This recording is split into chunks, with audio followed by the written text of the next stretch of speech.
Привет, друзья! Орхидеи общаются с нами каждую минуту того времени, которое мы им уделяем. Они пытаются нам что-то рассказать о своей жизни. Они делятся своими радостями или горестями, но только далеко не каждый может их понимать. Сегодня я попытаюсь вам рассказать о языке орхидей, о том языке, на котором они разговаривают с нами.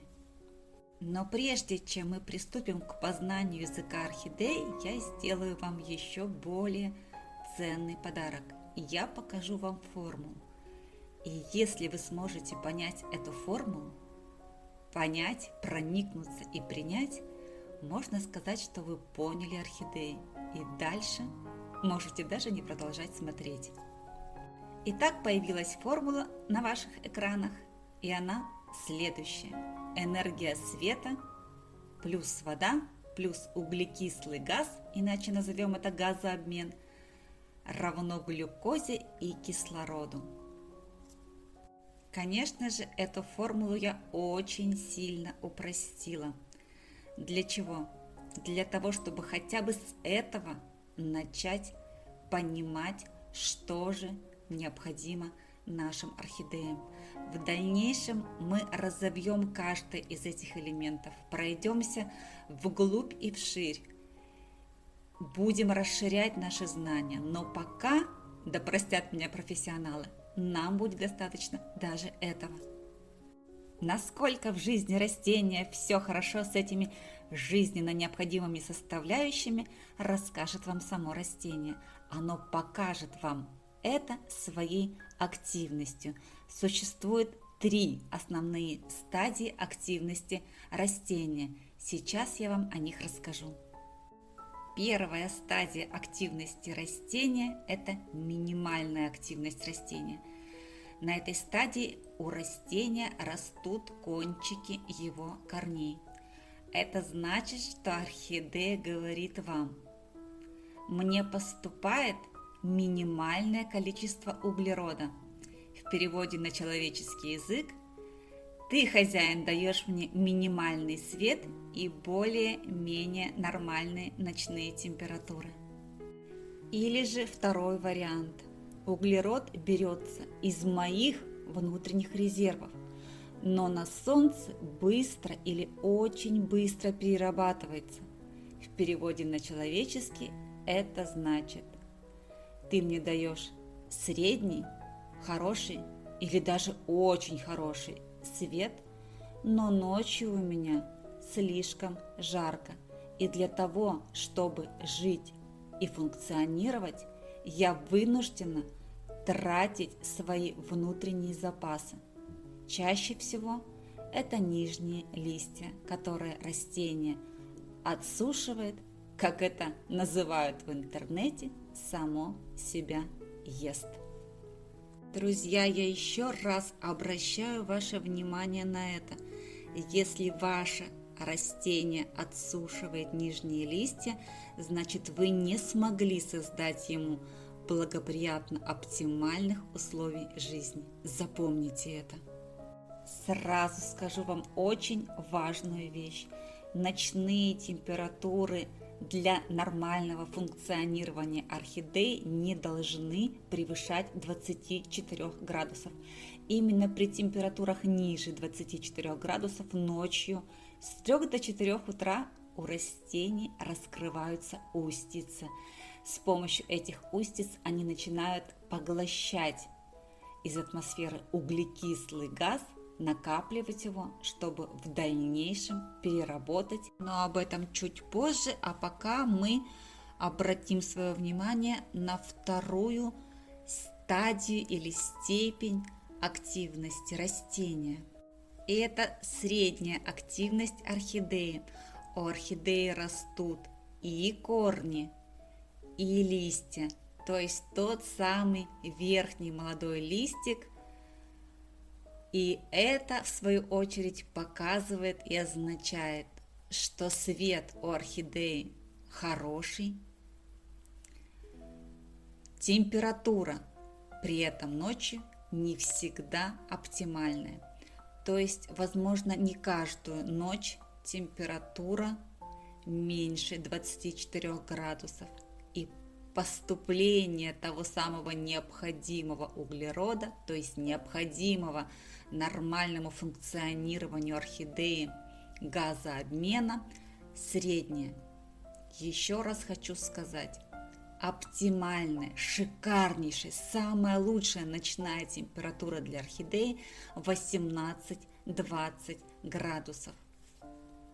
Или же, опять же, второй вариант. С ночными температурами все прекрасно, и они ночью действительно 20-22 градуса, но днем растение стоит чуть дальше от солнечного света, чем ему бы хотелось для максимальной активности.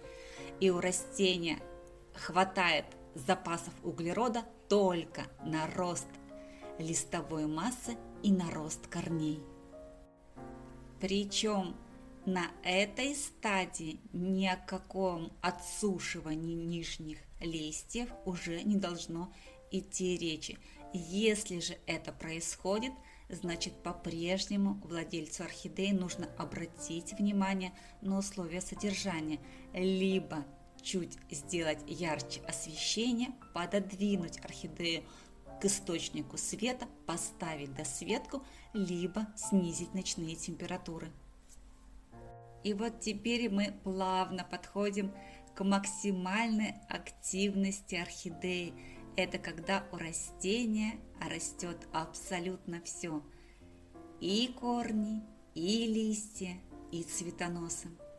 Это состояние называется состоянием выработки большого количества сахара. То есть в растение входит много углерода, и практически каждую ночь его входит по максимуму, а днем все реакции переработки этого самого углерода идут очень быстро, максимальными темпами. Такое происходит практически у 85% всех известных нам фаленопсисов при ночном понижении температуры до 18-20 градусов. А вот на ваших экранах наивысшая стадия или степень развития фаленопсиса. Его максимально высокая активность. Это когда у растения растут корни, растет новый лист и продолжают подрастать прежние, а растение цветет полным ходом на 12 цветов и растит еще один цветонос с уже сформированными 15 бутонами. Что говорит в этом случае растение вам? Хозяин, мне все нравится, меня все устраивает, у меня достаточный уровень освещенности, у меня достаточная продолжительность светового дня, у меня прекрасные ночные температуры, они не выходят за пределы 18-20, в крайнем случае 24 градусов. Я запасаю прекрасно хорошее количество углерода, которого достаточно для всего этого, и для роста корней, и для роста листьев, и для выгонки и роста новых цветоносов, для одновременного цветения и одновременного роста еще одного цветоноса. Когда растению всего хватает, оно может отблагодарить вас цветением на 2, на 3, а то и на 4 цветоноса. Это максимальная степень активности растения. Растение счастливо. На листьях и на цветоносах растения появляются капельки сладкого нектара. Это та самая выделяемая глюкоза при полной и максимально действенной формуле, которую я показала вам в начале. то, что идет после знака равенства. Глюкоза плюс кислород. Кислород выделяется в окружающую атмосферу, им дышим мы с вами, а глюкоза в виде излишков остается на листьях и на цветоносах растения. Если вы видите такие капельки нектара на ваших растениях, это значит, что у растения полным ходом идет транспирация, и растение пребывает в максимальной фазе своей активности.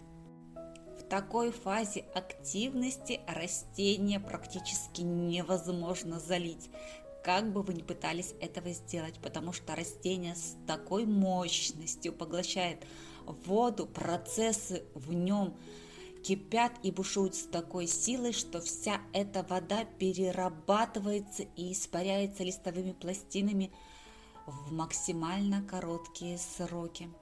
Если ваше растение неделями не просыхает, это значит, вы не создали ему правильные условия для существования. Такого просто не может быть, когда растению требуется полив через 2, а то и через 3 недели. И еще один акцент для тех, кто даже не собирался создавать своим орхидеям благоприятных условий для полноценной жизнедеятельности. Запомните эту фразу. Если у растения нет в принципе никакой активности, ни первой, ни второй, ни максимальной степени, то есть у растения не растет ничего, ни корни, ни листья, ни уж тем более цветения нет. Это значит, что растение впало в состояние анабиоза, закуклило свои корни и пребывает внутри себя. В этой степени, в этой стадии растению ничего не надо. Нет активности, нет полива. Запомните это. Максимальное, что вы можете сделать, максимум, это опрыскивание поверху субстрата или же микрополив для того, чтобы только поддержать корневую систему в едва влажном состоянии, не более того, иначе вы просто загубите корневую систему. Именно поэтому я рассказывала в отдельном видео, как правильно поливать растение после покупки, когда оно как раз-таки в состоянии внутри себя. Посмотрите это видео, если раньше вы этого не сделали. А на вашем экране сейчас красуется Phalaenopsis Blackface. О нем совершенно недавно было отдельное видео, в котором вы могли наблюдать ту стадию развития, в которой растение пребывало не далее нескольких недель назад. И вы видите, что тот молодой листик, который только-только наклюнулся, уже перерос предыдущий и стал красивым, большим и полноценным листом. Также вы видите, как фитиль стал путеводной звездой для корней растения, как корни за влажностью, которая передается фитилем, нашли дорогу к воде. Но, выйдя из нижнего отверстия горшка, поняли, что внутри посадки лучше, и уже повернули обратно. А в переводе на русский это значит: хозяйка, ты все сделала внутри посадки правильно, и мы пойдем туда вновь. Это ли не награда? А вот мой следующий разговор с растением. Корни растения начинают покидать посадку. Что это значит? Что говорит мне растение? А растение говорит мне: хозяйка, ты зачем для красоты поставила внутренний горшок в кашпо? Конечно, тебе так больше нравится, но мне внутри горшка теперь нечем дышать. Я пойду поищу те места, где воздуха больше, где корни смогут больше участвовать в газообмене, где корни, так же как и листья, смогут накапливать углекислый газ для дальнейшей переработки, для дальнейшего построения клеток, клеток корней, клеток листьев, клеток цветоносов. Итак, друзья, давайте подведем промежуточный итог. Разговаривая с вами, растения своими фазами активного процесса говорят вам, достаточно ли вы даете им 3 основных составляющих для их успешного развития. Это, конечно же, свет, конечно же, вода и, конечно же, газообмен. Косвенными необходимыми факторами являются температуры и время, которое владелец орхидеи может и готов потратить на свои растения, чтобы не получилось такого, что у одного владельца очень много орхидей и времени на каждую из них у него нет. Друзья, если я доходчиво изложила информацию, дайте знать об этом в комментариях. Мне важно это понимать для движения вперед. Друзья, и еще один важный момент. Перед вами страница аналитической информации YouTube, из которой видно, что всего лишь 50,7% зрителей смотрят канал с подпиской и 49,3% зрителей не оформляют ее. Друзья, подписка на YouTube не стоит ни копейки. Нажав на кнопку «Подписаться», вы ничего не теряете, а только приобретаете. Приобретаете теоретические и практические знания по уходу за орхидеями, а также море красоты в виде моих цветущих орхидей. Друзья, поддержите меня своей подпиской. Это даст мне силы для движения вперед. Друзья, перед вами начало Транссибирской железнодорожной магистрали или Великого Сибирского пути. Это железная дорога через Евразию, соединяющая Москву с крупнейшими восточно-сибирскими и дальневосточными промышленными городами России. Длина магистрали 9288 километров. Это самая длинная железная дорога в мире. И на этой грандиозной ноте я сегодня буду завершать свой рассказ. И хочу попросить вас поставить пальчик вверх под видео, подписаться на канал, если раньше вы этого не сделали.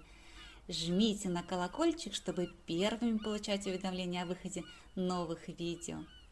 И оставайтесь со мной, ведь впереди у нас много интересного.